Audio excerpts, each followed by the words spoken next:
Okay, तो हम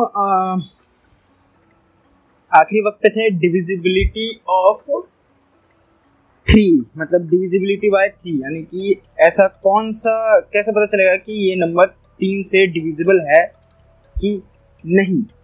तो ये जानने के लिए हम लोग करेंगे गिनती। For example sum of digits, ध्यान से, sum of digits should be divisible by 3। इसका क्या मतलब हुआ? Sum of digit divisible by 3 का मतलब हुआ कि जो भी डिजिट है, जितने भी नंबर का डिजिट है, अगर उन तीनों को हम सम करें, यानी उन तीनों को अगर हम प्लस करें और वो जो प्लस है वो 3 से डिविजिबल हो रहा है, तो मतलब वो पूरा अंक 3 से पूरा डिविजिबल होगा। फॉर एग्जाम्पल के लिए 279। अब ये हमें पता करना है कि ये जो 279 है ये 3 से डिविजिबल है कि नहीं। तो हम क्या करेंगे, हम करेंगे 2 + 7 + 9, तो 9 10 11 और 7 18, आंसर आ गया 18। और 18 जो है वो 3 से डिविजिबल है, इसका मतलब ये जो है 3 से डिविजिबल है। और अगर ये 18 या फिर इसका जो सम है वो 3 के डिविजिबल नहीं आता, तो ये जो है 3 के डिविजिबल नहीं होता। नाउ अब जो है डिविजिबिलिटी ऑफ 4, डिविजिबिलिटी बाय 4, तो कैसे पता चलेगा कि कौन सा नंबर जो है 4 से डिविजिबल है कि नहीं। तो उसके लिए हमें जो है last 2 digit should be divisible bye 4, यानी कि अगर उसके आखिरी के दो डिजिट हैं वो अगर 4 से डिविजिबल हो जाते हैं, तो इसका मतलब है कि वो पूरा अंक जो है 4 से डिविजिबल हो जाएगा। एग्जाम्पल देख लेते हैं, इसका एग्जाम्पल यही देख लेते हैं। फॉर एग्जाम्पल, अब एग्जाम्पल के लिए जो है 2 3 6 7 8 4, अब हमें पता करना है कि ये पूरा 4 से डिवाइड होगा कि नहीं। तो जो आखिरी के 2 अंक है 8 4 अगर 4 से डिविजिबल है, तो इसका मतलब ये जो है पूरा 4 से डिवाइड हो जाएगा। तो 4 4 4 2 8 4 1 4, यानी कि आंसर आएगा 21, यानी कि जो 84 है वो 4 से डिविजिबल है। और मतलब ये जो पूरा अंक है 2 3 6 7 8 4, ये पूरा 4 से डिवाइड हो जाएगा। ऐसे ही हम अब आते हैं 5, पेज नंबर हो गया हमारा 5, डिविजिबिलिटी ऑफ 5, पेज नंबर भी 5। डिविजिबिलिटी बाय 5, अगर लास्ट डिजिट 0 या 5 है, अगर लास्ट डिजिट 0 या 5 है, आंख बंद करके सोच लेना कि हाँ ये 5 से डिविजिबल होगा। फॉर एग्जाम्पल 115 आखिर में 5 है, डिविजिबल होगा। 240 आखिर में 0 है, डिविजिबल होगा। ऐसे ही सो ऑन। ओके, अब बारी आती है डिविजिबिलिटी बाय 6। ओके, तो शुड डिविजिबल बाय 2 और 3, यानी कि वो नंबर अगर 2 और 3 दोनों से डिविजिबल है, अगर वो नंबर दोनों से डिविजिबल है, तो इसका मतलब ये है कि वो पूरा नंबर 6 से डिवाइड हो जाएगा। फॉर एग्जाम्पल के लिए 318,396, अब आखिर में 8 है यानी 2 से डिवाइड है, ठीक है। और 314 4 और 8 12, और 12 जो है 3 से डिविजिबल है, तो यानी 2 से भी डिविजिबल है और 3 से भी डिविजिबल है, यानी 6 से पूरा डिवाइड हो जाएगा बिना किसी दिक्कत के। 396 3 से डिविजिबल है और आखिर में 6 है, 2 से भी डिविजिबल है, तो ये 6 से भी डिवाइड हो जाएगा बिना किसी दिक्कत के। अगला डिविजिबिलिटी बाय 7 हम पता नहीं कर सकते, वो डिवाइड करके ही पता करना पड़ता है, ठीक है। तो यहाँ पे हम देखेंगे डिविजिबिलिटी बाय 8, ठीक। अब जैसे 4 के केस में था, कि अगर लास्ट 2 डिजिट, 4 के केस में था कि अगर लास्ट 2 डिजिट अगर 4 से डिवाइड हो जाता है तो वो 4 से डिविजिबल है। वैसे ही 8 के केस में है कि अगर लास्ट के 3 डिजिट 8 से डिवाइड हो जाते हैं, तो मतलब वो पूरा डिवाइड हो जाएगा। फॉर एग्जाम्पल के लिए लेते हैं हम 23816, तो इसका जो 816 है, क्या ये 8 से डिविजिबल है? बिल्कुल डिविजिबल है। तो मतलब ये पूरा का पूरा जो डिजिट है, वो ये पूरा का पूरा जो भी नंबर है, ये पूरा का पूरा 8 से डिवाइड हो जाएगा। नेक्स्ट डिविजिबिलिटी बाय 9, अब जैसे कि 3 वाले में था कि अगर सबको प्लस करने पे उसका जो सम आएगा वो अगर 3 से डिवाइड हो जाएगा, तो मतलब वो पूरा का पूरा नंबर 3 से डिवाइड हो जाएगा। ऐसे ही 9 के केस में अगर सारे के सारे डिजिट जो हैं उनका सम 9 से डिवाइड हो जाता है, तो इसका मतलब वो नंबर जो है पूरा का पूरा 9 से डिवाइड हो जाएगा। फॉर एग्जाम्पल 7 2 9 3 6, 7 + 2 + 9 + 3 + 6 जो है 18, और 18 जो है 9 से डिविजिबल है। मतलब ये पूरा का पूरा जो 7 2 9 3 6 है ये पूरा का पूरा 9 से डिवाइड हो जाएगा। नेक्स्ट, अच्छा 9 के बाद आता है डिविजिबिलिटी बाय 10। तो 10 का तो आपको सबको पता ही है, अगर आखिर में 0 है तो वो 10 से डिवाइड हो जाएगा बिना किसी दिक्कत के। ठीक है, हम डिस्कस करते हैं डिविजिबिलिटी बाय 11। ओके, अब यहाँ पे थोड़ा सा ट्रिकी क्वेश्चन हो जाएगा, ये थोड़ा सा पढ़ने की जरूरत है यहाँ पे। ठीक है, a number divisible by 11 if the difference of sum of all alternate digits starting from the unit digit and the sum of the alternate digit starting from the tens digit is either 0 or is multiple of 11। इसका कहने का मतलब है कि जो यहाँ से 1 से शुरू होता है, 1 3 अल्टरनेट, ठीक है, 1 3 और फिर उसके बाद इसके आगे एक होगा, फिर एक छोड़ के एक छोड़ के एक, उनका सम माइनस इनका सम 0 आना चाहिए या फिर डिविजिबल बाय 11 होना चाहिए।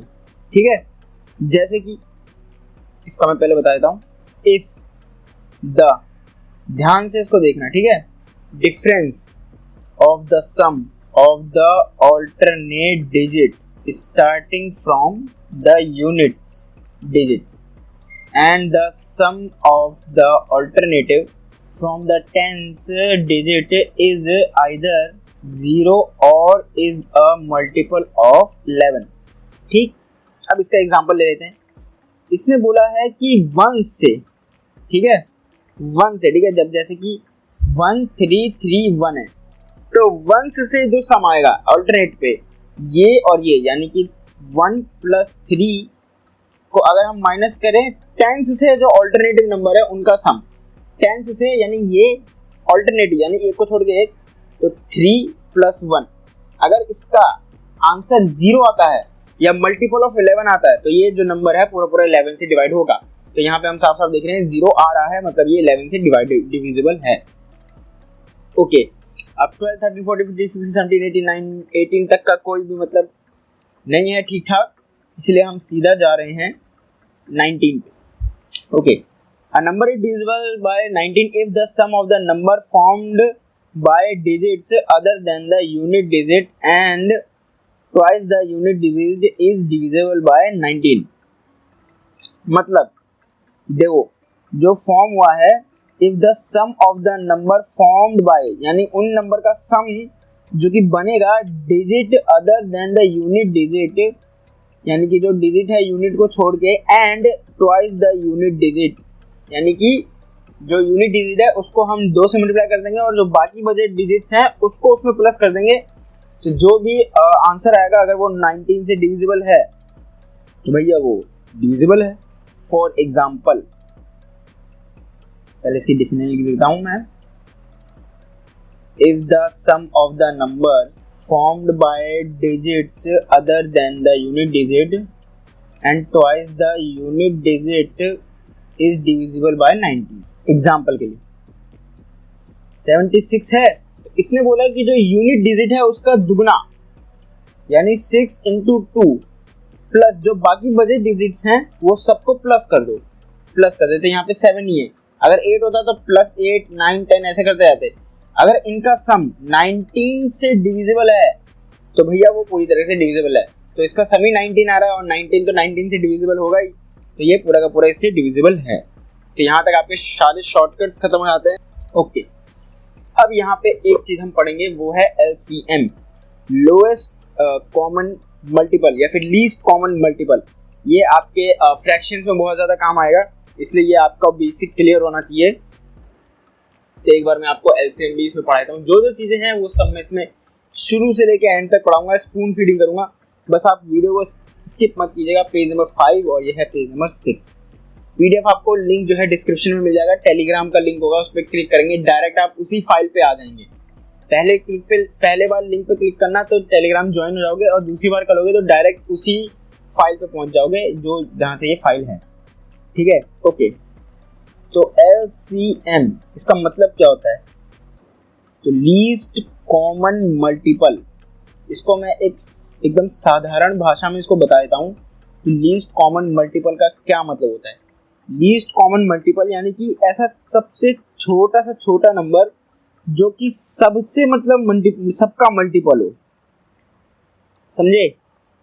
एक और बताता हूँ, जैसे कि बहुत सारे नंबर दे रखे हैं, वैसे छोटा सा छोटा नंबर जो कि मतलब सबसे ही वो मतलब डिविजिबल हो जाए। अगर हम वो छोटा सा छोटा नंबर जो एक कॉमन नंबर निकालेंगे, वो नंबर जो है उन सबसे डिवाइड होगा, उन सबसे डिवाइड होगा। फॉर एग्जाम्पल, यहाँ पे एक एग्जाम्पल है, एग्जाम्पल मैं बता देता हूँ। एग्जाम्पल ले रखा है, मानो हमें एलसीएम निकालना है 540 और 108 का। मतलब हमें इन दोनों के बीच में एक ऐसा नंबर ढूंढना है जो कि वो जो नंबर होगा ये उसको भी डिवाइड कर दे और ये भी मतलब उसको डिवाइड कर दे, ये भी उसको डिवाइड कर दे, ये भी उसको डिवाइड कर दे। वो एक ऐसा नंबर जो ये इसको डिवाइड कर दे और ये भी इसको डिवाइड कर दे। ठीक है, तो वो कौन सा नंबर है?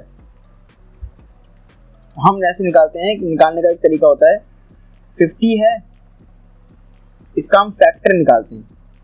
तो इसका फैक्टर जो आएगा वो आएगा 2 × 27 × 10।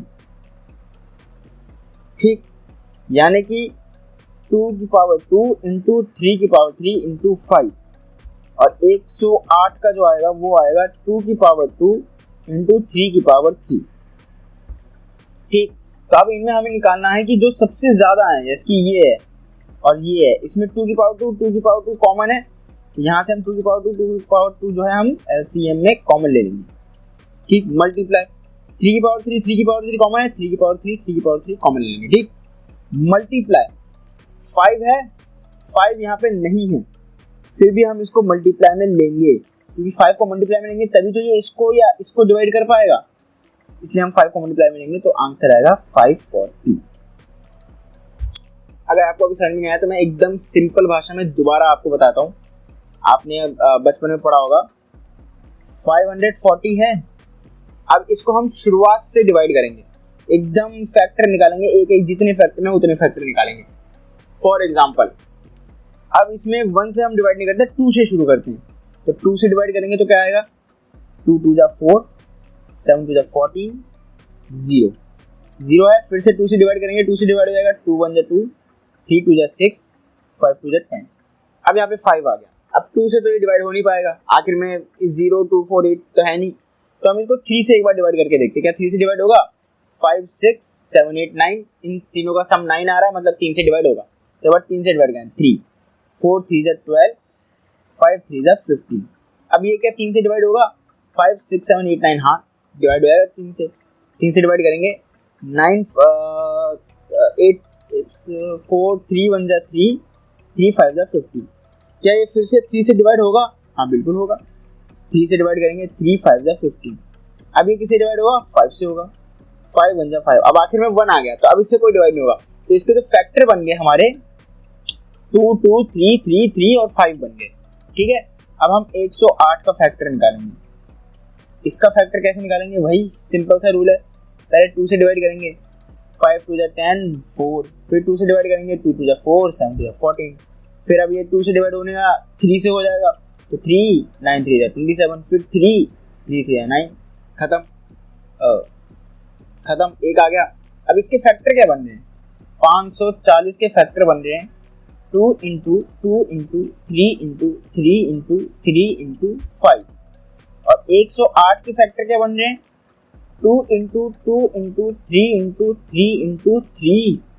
ठीक है, तो अब हमें इसके कॉमन भी लेने हैं और कॉमन से हट के भी लेने हैं। जो कॉमन है उनको सिर्फ एक बार लेना है, जैसे कि ये एक बार कॉमन है, तो यहाँ पे जो एलसीएम में हम लेंगे वो लेंगे 2, फिर ये एक बार कॉमन है इंटू 2, फिर ये एक बार कॉमन है इंटू 3, फिर ये एक बार कॉमन है इंटू 3, फिर ये एक बार कॉमन है इंटू 3, फिर ये एक बार कॉमन है इंटू 5। तो इनको जब हम मल्टीप्लाई करेंगे तो आंसर आएगा 540। और 540 वो नंबर है जो कि ये नंबर इसको डिवाइड कर देगा, ये तो 540 है ही, और ये नंबर भी इसको पूरा काट देगा बिना किसी दिक्कत के। इसको कहते हैं एलसीएम। ठीक है, तो ये तो हो गया फैक्टराइजेशन के मेथड से। अब हम एक और बार इसको निकालना सिखाते हैं कुछ और नंबर से, जो कि थोड़ा सा इजी पीजी होगा। फॉर एग्जाम्पल अगर हम नंबर लेते हैं, एग्जाम्पल के तौर पे हमें एलसीएम निकालना है 36, 84 और 90 का, ठीक है। हमें इन तीनों का एलसीएम निकालना है। अब हमें इन तीनों का एलसीएम निकालना है तो हमें इन तीनों का एलसीएम निकालने के लिए हम इसका मेथड अगर यूज करें तो 36 के पहले फैक्टराइजेशन करेंगे हम। पहले 2 से करेगा 2 1 जा 2, 8 2 16, फिर 2 से करेगा 9 2 जा 18, फिर 3 से करेगा 3 3 जा 9, फिर 3 से करेगा 1, खत्म। फिर उसके बाद 84 का हम फैक्टर निकालेंगे, ये तो बहुत ही लंबा जाने वाला है। 2 4 2, 2 से करेंगे 2 1, 3 से करेंगे 7 7 21 और ये आ गया 7, ठीक है। अब आ गया 90, इसको 2 से करेंगे तो 45, इसको 3 से करेंगे तो 3 1 जा 3, 5 3 जा 15, फिर 3 करेंगे तो 5, फिर 5 करेंगे तो 1, ठीक है। तो अब 36 के जो फैक्टोरियल फैक्टर्स बन रहे हैं वो रहे 2 × 2 × 3 × 3। 84 के जो फैक्टर बन रहे हैं वो बन रहे हैं 2 × 2 × 3 × 7 और 90 के जो फैक्टर बन रहे हैं वो बन रहे हैं 2 × 3 × 3 × 5। ओके, तो ये यहाँ पे जो है एलसीएम जो है मतलब कम से कम 2 कॉमन होने चाहिए, ठीक है। 2 से ज़्यादा कॉमन होंगे तो चलेगा लेकिन 2 से कम नहीं होने चाहिए। फॉर एग्जांपल अगर हम एलसीएम लेते हैं यहाँ पे 2 से ज़्यादा कॉमन है, 3 कॉमन है तो 1 ले लेंगे। अब यहाँ पे 2 जो है कॉमन है, 3 कॉमन नहीं है तो 2 एक बार लेंगे बस, ठीक है। फिर यहाँ पे 3 कॉमन है, 3 ले लेंगे। अब आखिर में कुछ भी कॉमन नहीं है लेकिन इन सबको लेना पड़ेगा, क्योंकि इन सबको नहीं लेंगे तो ये जो है एलसीएम नहीं बनेगा। अब जब इन सबको हम मल्टीप्लाई करेंगे तो आंसर आएगा 1260। ओके, अच्छा इसको सॉल्व करने का एक दूसरा तरीका भी है जो कि बहुत इजी है। 36, 84 और 90। अच्छा हमको लेना है एक ऐसा जो कि 2 या 2 से ज़्यादा को काटे, एक ऐसा फैक्टर जो 2 या 2 से ज़्यादा को काटे। तो यहाँ पे जो है ये देख रहे हैं, तो इसको हम पहले यहाँ पे 2 ले लेंगे, तो 2 ले लेंगे तो 2 1 जा 2 और 8 1 16, ये 2 सबको काट देगा। 4 2 जा 8 2 और 45। हमें फिर एक ऐसा नंबर लेना है जो 2 का मैक्सिमम काट दे, तो ये 2 है तो 2 ले लेंगे तो ये तो कट जाएंगे। 9 2 जा 18, 2 2 जा 4 1, फिर 45। अच्छा अब ये तीनों जो है 3 से कट रहे हैं, 2 से कोई भी नहीं कट रहा तो फिर 3 से काटेंगे। 3 3 जा 9, 7 3 जा 21, 15 3 जा 45, ठीक है। अब यहाँ पे कोई ऐसा नंबर जो कि इन 2 नंबरों को काट रहा हो, तो 3 दोबारा से 2 नंबरों को काट रहा है, 7 को नहीं काट रहा लेकिन यहाँ पे काट रहे हैं। अब बच गए ये, तो ये जो है ये जो किसी से भी नहीं कट रहे, अब ना तो कोई 2 से कट रहा है 3 से, ना 5 से, कोई भी 2 से ज़्यादा नहीं कट रहा, सब एक एक बार कट रहे हैं। तो यहाँ पे जो एलसीएम निकलेगा वो भी सेम ही निकलेगा, 2 × 2 × 3 × 3 × यहाँ पे 1 आएगा, 7 × 5 और इसका आंसर भी होगा 1260। तो आई होप आप समझ गए होंगे कि एलसीएम क्या होता है, कैसे निकालते हैं। और अगर अभी भी आपको समझ में नहीं आया तो आप जो है अब जो मैंने जैसे कि कहा थी कि 5th 6th 7th 8th 9th की किसी भी बच्चे से बुक ले लीजिए, उसको सॉल्व कर लीजिए आराम से, ज़्यादा नहीं। अब तो आप बड़े हो गए हैं तो 2 से 3 दिन लगेगा, वो सारी बुक सॉल्व कर लेंगे आप आराम से बिना किसी दिक्कत के, और आपकी एक अच्छी खासी प्रैक्टिस हो जाएगी। पेज नंबर 6 खत्म, अब आते हैं पेज नंबर 7 पे। अब यहाँ पे हम सीखेंगे हाईएस्ट कॉमन फैक्टर, जैसे कि वो था लीस्ट कॉमन मल्टीपल, यानी कि एक ऐसा नंबर जो कि वो सबको उससे डिवाइड करे, ठीक है। अब यहाँ पे देखेंगे हाईएस्ट कॉमन फैक्टर, एक सबसे बड़ा फैक्टर, जो सबसे बड़ा कॉमन नंबर जो कि सबसे डिवाइड हो जाए, मतलब वो फैक्टर जो है वो सबको डिवाइड कर दे, एक ऐसा सबसे बड़ा नंबर जो कि वो नंबर सबको डिवाइड कर दे। अभी पता चल जाएगा क्या है, HCF, highest common factor. Example के तौर पे 3 नंबर है यहाँ पे, 144, 336 एंड 2016। अब हमें एक ऐसा नंबर ढूंढना है जो इन सबको डिवाइड कर दे, लेकिन वो सबसे बड़ा होना चाहिए। जैसे कि 2 तो इन सबको डिवाइड कर देगा आराम से, लेकिन 2 बहुत छोटा नंबर है, हमें सबसे बड़ा नंबर चाहिए जो कि इन सबको डिवाइड कर दे। यानी कि 4 भी इन सबको डिवाइड कर सकता है, 3 भी डिवाइड कर सकता है, या 6 कर सकता है, पता नहीं, लेकिन हमें एक ऐसा नंबर चाहिए जो सबको डिवाइड करे। अगेन हम वही फॉर्मूला लगाएंगे जो पहले लगाते थे, इनका पहले हम फैक्टर निकालेंगे। 2 से कट रहा है 7 2 14, 2 2 4, 2 से कट रहा है 3 2 6, 6 2 12, फिर 2 से कट रहा है 2 2 2, 8 1 16, फिर 2 से कट रहा है 9 2 18, 3 से कट रहा है 3 से 9, और फिर 3 से कट रहा है 3 1 नेक्स्ट 3 से कट गया, फिर तो नहीं है ओके अब यहाँ पे जो है 3 3 6 से करेंगे। अब इसका फैक्टर निकालेंगे, पहले 2 से करेंगे, 2 1 2, 6 1 12, 8 1 16, फिर 2 से निकालेंगे 8 2 16, 4 2 8, फिर 2 से निकालेंगे 4 2 8, 2 2 4, फिर 2 से निकालेंगे 2 2 4 1, फिर 3 से निकालेंगे 7 3 21, इसके बाद 7 से निकालेंगे 1, खत्म। फिर निकालेंगे 2 0 1 6 का, ठीक है, 2 1 2 0 0 8 1 16, ओके, 2 5 2 10 0 4, ठीक, 2 से 2 2 4 5 2 10 2 2 4, ठीक, 2 से 2 1 2 2 2 4 6 1 12, फिर 2 से 7 12 1, ठीक। अब ये 6 और 7, अब 67 61 जो है ये शायद एक प्राइम नंबर है, ये किसी से भी नहीं कटता, या फिर 7 से कटेगा, किससे कटेगा, इसके मैंने कहीं गलत तो नहीं निकाल दी, 7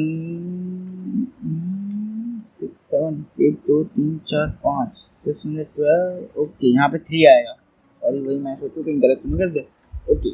फिर अब 3 से कटेगा, 3 2 6 3 1 3, अब यहाँ पे 3 से कटेगा 7 7 से 21, और फिर यहाँ पे 7 से कटेगा 1, ओके। तो अब इसमें जो है हाईएस्ट कॉमन फैक्टर निकालना, मतलब इसमें जो है सबसे बड़ा ऐसा नंबर जो सबको डिवाइड कर दे।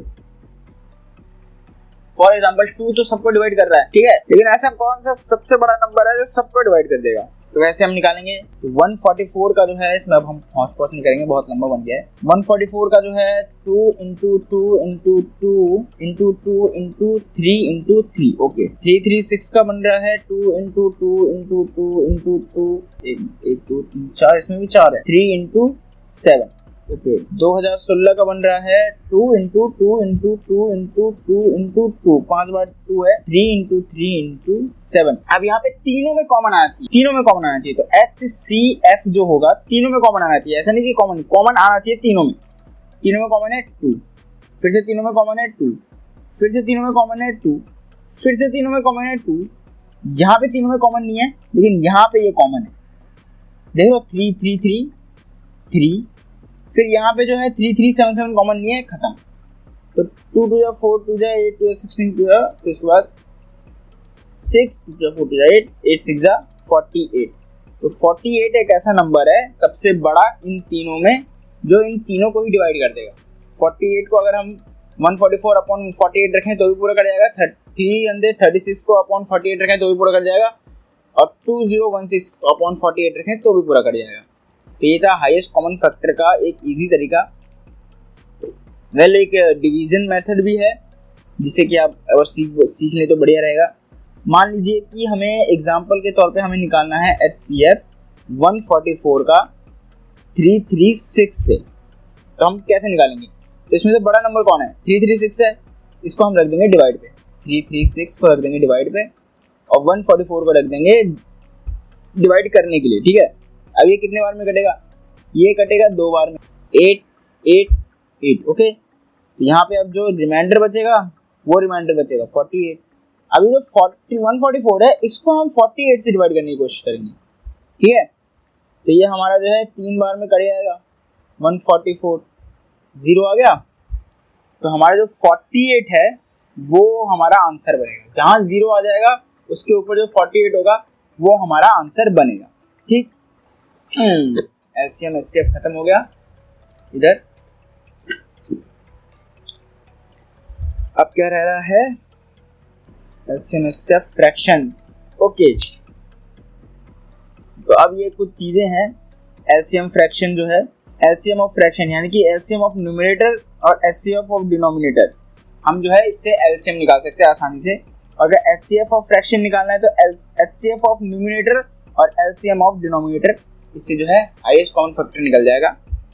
यानी कि बहुत सारे नंबर हैं जो कि फ्रैक्शन में दे रखे हैं, फॉर एग्जांपल 144/2, 366/9 और 216/12। तो ऊपर का हमें न्यूमरेटर का LCM निकालना है और डिनोमिनेटर का HCF निकालना है, हमें LCM मिल जाएगा उस फैक्टर का, ठीक। और अगर सेम चीज अगर HCF के साथ करना है तो ऊपर हमें HCF निकालना है और नीचे LCM निकालना है, जिससे कि HCF निकल जाएगा।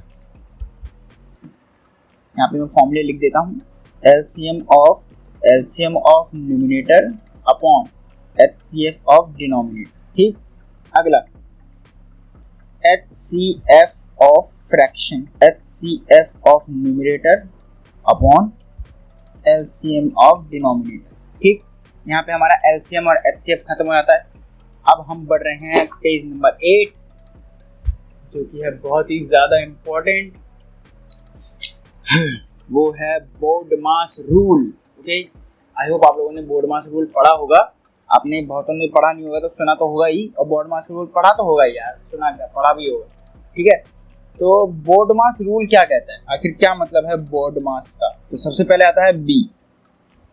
बी मतलब ब्रैकेट। ब्रैकेट कितने तरीके के होते हैं, एक हो गया डैश ब्रैकेट, फिर उसके बाद हो गया ये सर्कल वाला ब्रैकेट, फिर उसके बाद हो गया ये टेढ़ा मेढ़ा ब्रैकेट, और फिर उसके बाद आता है ये स्क्वायर वाला ब्रैकेट। ठीक है, आपको अगर सिंप्लीफिकेशन में जो ब्रैकेट्स मिलेंगे वो इसी कंडीशन में मिलेंगे। आपको सबसे पहले इसको सॉल्व करना है जिसके ऊपर ये बार लगा होगा, फिर सर्कल वाले को सॉल्व करना है, फिर उसके बाद ये टेढ़े मेढ़े वाले को सॉल्व करना है, फिर उसके बाद ये स्क्वायर वाले को सॉल्व करना है। ठीक है, अगली बात ये है ओ। ओ मतलब ऑफ। अगर कहीं पे भी ऑफ लिखा हुआ आ रहा है, इसका साफ साफ मतलब है मल्टीप्लाई,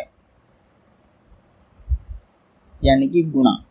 लेकिन आपको पहले ऑफ का मल्टीप्लाई करना है। अगर आपको एक ऑफ का मल्टीप्लाई दिख जाए और सिर्फ एक मल्टीप्लाई का साइन दिख जाए, तो आपको पहले ऑफ का मल्टीप्लाई करना है, फिर साइन वाले ऑफ का मल्टीप्लाई को सॉल्व करना है। ठीक, तो इसके बाद आता है डी। डी म्हणजे डिवीजन, यानी कि डिवाइड। अगर डिवाइड का सिंबल आता है तो पहले ये सब सॉल्व करने के बाद सबसे पहले डिवीजन करेंगे, फिर उसके बाद हम करेंगे मल्टीप्लाई, मल्टीप्लीकेशन, यानी कि एक्स का सिंबल। याद रहे ये वाला मल्टीप्लिकेशन यानी जिसमें सिर्फ सिंबल लगा होगा वो बाद में करेंगे, और जहां पे ऑफ लगा होगा वो पहले करेंगे। ठीक, अगला ए। ए मतलब एडिशन, यानी कि प्लस, और एस। एस मतलब सब्ट्रैक्शन। तो क्या करते हैं मैंने, कोई बात। अच्छा, एडिशन और सब्ट्रैक्शन जो है आगे पीछे भी कर सकते हैं, उसमें कोई दिक्कत नहीं होती। ठीक है, लेकिन बोर्ड मास में ब्रैकेट का, ऑफ का, डिवीजन का और मल्टीप्लाई का ये बहुत ज्यादा ध्यान रखना है। आप चाहें तो जब ये सब हो जाए तो पहले सब्ट्रैक्ट कर लो, बाद में एडिशन कर लो, बाद में ऐड कर, पहले ऐड कर लो, बाद में सब्ट्रैक्ट कर लो, उसमें कोई दिक्कत नहीं आता। ठीक है, अब हम अप्रोक्सीमेशन को समझते हैं। अप्रोक्सीमेशन, यहाँ पे कोई एक जनरल रूल नहीं है कि अप्रोक्सीमेशन कैसे अप्लाई करना होता है। यहाँ पे आपको थोड़ा सा अपना कॉमन सेंस लगा के अप्रोक्सीमेशन के जो सवाल है वो सॉल्व करने होते हैं। एग्जाम्पल के तौर पे यहाँ पे अगर कोई भी वैल्यू दे रखी है 3.009, तो उसको हम अप्रोक्स मान लेंगे 3 के बराबर। ठीक है, और अगर कहीं पे भी मान लीजिए दे रखा है 4.45, तो उसको हम अप्रोक्स मान लेंगे सीधा 4.50, 4.5। उसमें हमें कोई दिक्कत नहीं होगी। एग्जाम्पल ले लेते हैं क्वेश्चन के रूप में। यहाँ पे लिखा है 2959.85, इसको डिवाइड करना है 16.001 से। ठीक है, और 34.99 है, तो इसका आंसर क्या होगा। अच्छा, यहाँ पे आपको कुछ कुछ चीजें साफ दिख रही होंगी, जैसे कि 16.001 है तो इसको हम 16 ही लिख देते हैं डायरेक्ट, है नहीं। माइनस यहाँ पे 34.99 है तो यहाँ पे हम डायरेक्ट ही 35 लिख सकते हैं। ठीक है, यहाँ पे थोड़ी सी कंफ्यूजन हो जाती है। यहाँ पे आप क्या लिखेंगे, 85 है, 295985 है। अब यहाँ पे आप देख रहे हैं 5 है, 6 है, यानी पूरी पूरी अप्रोक्सीमेट वैल्यू बन रही है। यहाँ पे आधा अधूरा लेने की कोई जरूरत नहीं है, पूरा पूरा आप 60 ही ले लीजिए। इसको आगे बढ़ा देंगे तो ये 60 हो जाएगा। 59 से आगे क्या आता है 60, तो ये 60 हो जाएगा। ठीक, अब हम इसको डिवाइड कर लेते हैं। 2960 अपॉन में 16 माइनस का 35, इसको हम जब डिवाइड करेंगे तो ये 16 जो है 2 से कट जाएगा, आंसर आ जाएगा 150। ठीक, इसमें कोई दिक्कत वाली बात नहीं है। अगला एग्जाम्पल नंबर 2, मान लीजिए आपको दे रखा है 1702 डिवाइडेड बाय 68 मल्टीप्लाई बाय 136.05। अब इसमें तो यहाँ पे आपका अप्रोक्सीमेशन दिख रहा है। ठीक है, यहाँ पे तो हम लोग चलो कर देंगे कि भाई इसको 0.5 है तो पीछे ही ले आते हैं तो 136 हो जाएगा। यहाँ पे तो हमें डायरेक्ट डिवाइड करना पड़ेगा। ठीक है, नहीं, अगर कहीं पे भी क्वेश्चन में बोल रहा है कि अप्रोक्सीमेट वैल्यू निकालनी है तो भाई इसको भी पूरा पूरा जीरो ही कर दो, कोई दिक्कत वाली बात नहीं है, समझ रहे हो। इसको भी आप कर दो 1700 डिवाइडेड बाय, इससे बड़ा क्या होता है 70, या आप यहाँ पे 70 भी कर सकते हो, कोई दिक्कत वाली बात नहीं होगी, लेकिन 68 भी रहने दोगे तो भी कोई दिक्कत नहीं है, ठीक। यहाँ पे बारी आ गई 1700 divided by 68 multiply by 136, answer जो आ जाएगा, अच्छा 136 क्यों, इसमें 16, अच्छा ये जो है 68 ये 2 टाइम्स में कट जाएगा, ठीक है, इसलिए यहाँ पे जो है इसको चेंज नहीं किया, ये 2 टाइम्स में कट जाएगा, और ये जब 2 टाइम्स में कट जाएगा तो 17 टू जा 34 आ गया आंसर, ठीक, कोई दिक्कत वाली बात नहीं, ओके। यहाँ पे जो है बोर्ड मास यानी कि सिंप्लीफिकेशन और अप्रोक्सीमेशन, ये 2 चीज खत्म हो गई, ठीक है। बोर्ड मास जो है वो सिंप्लीफिकेशन के अंदर आता है, सिंप्लीफिकेशन, ठीक, और अप्रोक्सीमेशन जो है ये अप्रोक्सीमेशन है, ठीक है। यहाँ पे आपका सिंप्लीफिकेशन और अप्रोक्सीमेशन भी खत्म हो गया। यह मैं आपको ऊपर ऊपर बेसिक आइडिया दे रहा हूँ, ये कोई मैं आपको डेप्थ नॉलेज नहीं दे रहा हूँ। अगर आपको एकदम डेप्थ नॉलेज चाहिए तो इसके लिए आपको 5th 6th 7th 8th 9th की बुक सॉल्व करनी पड़ेगी, तभी जाके आपको इसके बारे में, और अभी जो मैंने पीछे जितने भी आपको चीज़ें करवाई हैं इसके बारे में अगर आपको डेप्थ नॉलेज लेनी है, जैसे कि HCF हो गया, LCM हो गया, ठीक है, फिर उसके बाद इससे पहले डिविजिबिलिटी रूल, ये भी आपको पुरानी बुक्स में मिल जाएंगी, फिर उसके बाद ये A+B का होल स्क्वायर, ये भी आपको पुरानी बुक में मिल जाएंगी, A to Z, ठीक है, ये प्राइम नंबर, नेचुरल नंबर, ये सब मैंने एक ओवरव्यू दिया है, कोई भी एक प्रॉपर सोल्यूशन नहीं है, ठीक है, एकदम मैंने एकदम कॉन्सेप्ट, हार्डकोर कॉन्सेप्ट नहीं कराया है। ये जो 3-4 साल में लोग सीखते हैं ये मैं आपको 2-3 घंटे में करा रहा हूँ, ये जो चीज़ है इवन नंबर, नेचुरल नंबर तो 1 साल लग जाते हैं बच्चों को सीखने में, और ये सब फिर उसके बाद अगले साल, फिर उसके अगले साल और लेवल बढ़ता है, LCM आता है, HCF आता है, फिर उसके आगे और लेवल बढ़ता है, सिंप्लीफिकेशन आता है, अप्रोक्सीमेशन वेल नहीं आता है, सिंप्लीफिकेशन नहीं आता है। 5th 6th 7th 8th 9th के क्लास में अप्रोक्सीमेशन नहीं मिलेगा आपको, अप्रोक्सीमेशन यहीं पे सीखना होगा, ओके। चलिए अब ये कुछ चीज़ें हैं, कौन सा पेज नंबर था ये 8, अब 9th पेज नंबर पे हम लोग आ जाते हैं, 9th पेज नंबर है ये, और यहाँ पे हम लोग सीख रहे हैं कुछ shortcuts and tricks of calculation, यानी कि कुछ ऐसे शॉर्टकट्स और ट्रिक्स जो कि आपको बहुत फायदा करेंगे कैलकुलेशन करने में। Shortcut and tricks for calculation, अच्छा कुछ लोग इसको वैदिक मैथ बोलते हैं, ठीक है, कुछ इसको टिप्स एंड ट्रिक्स बोलते हैं, कुछ लोग इसको बोलते हैं कि भाई ये अगर आप खुद प्रैक्टिस करते हो तो आप खुद ही डेवलप कर लेते हो, इतना आप प्रैक्टिस करते हो तो ये हर किसी के ऊपर डिपेंड है वो क्या बोलता है। आपको बस ये आना चाहिए, इसका नाम याद नहीं रहना चाहिए कि हाँ ये वैदिक मैथ है, कि शॉर्ट ट्रिक्स हैं, कि क्या है क्या नहीं है, ये आपको बस आना चाहिए, इसका नाम याद आने से कुछ नहीं होगा। तो इसके लिए हम अगले वीडियो में करेंगे, अभी तक के लिए इतने में रहने देते हैं, नेक्स्ट वीडियो में।